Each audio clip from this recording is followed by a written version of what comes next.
Bonjour à toutes et à tous, bienvenue au musée de Pont-Aven pour un nouvel épisode de Sur tous les tableaux consacré à Nature morte aux pommes et aux chandeliers de Władysław Ślewiński, un ami célèbre de Paul Gauguin à qui l'on doit la phrase « J'aime la Pologne et j'aime Gauguin ».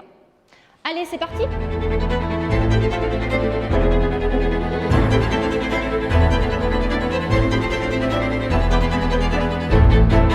Né en Pologne en 1856, il appartient à la noblesse terrienne et hérite du domaine de sa mère dans la région de Lublin. Son père le destine plutôt à la gestion du patrimoine familial, mais Ślewiński se révèle être un bien piètre gestionnaire. Après s'être attiré des ennuis avec le fisc, il rompt avec sa famille et rejoint Paris en 1888.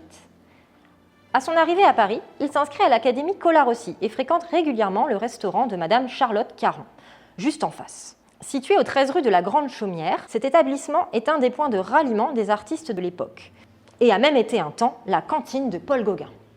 C'est là-bas qu'ils se rencontrent. Gauguin l'aurait surpris un jour griffonnant une nature morte sur une nappe et l'aurait félicité pour la qualité de son dessin, lui conseillant de s'essayer à la peinture.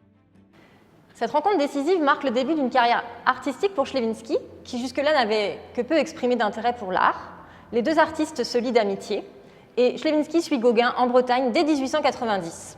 Pont-Aven, le Pouldu, Douélan deviennent ses lieux de travail puis de villégiature.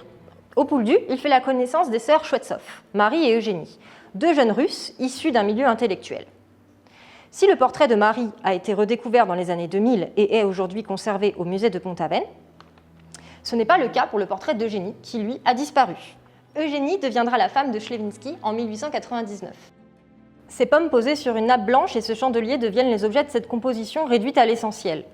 Quelques couleurs posées en aplat sont rehaussées par des contours cernés d'un trait appuyé.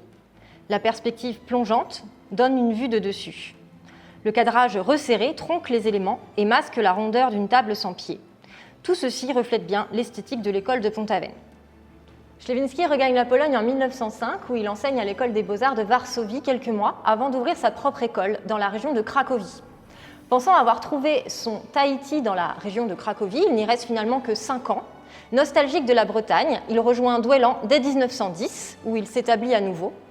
Il meurt à Paris en 1918. Voilà, c'est tout pour aujourd'hui. J'espère que ça vous a donné envie de découvrir ce tableau. À bientôt!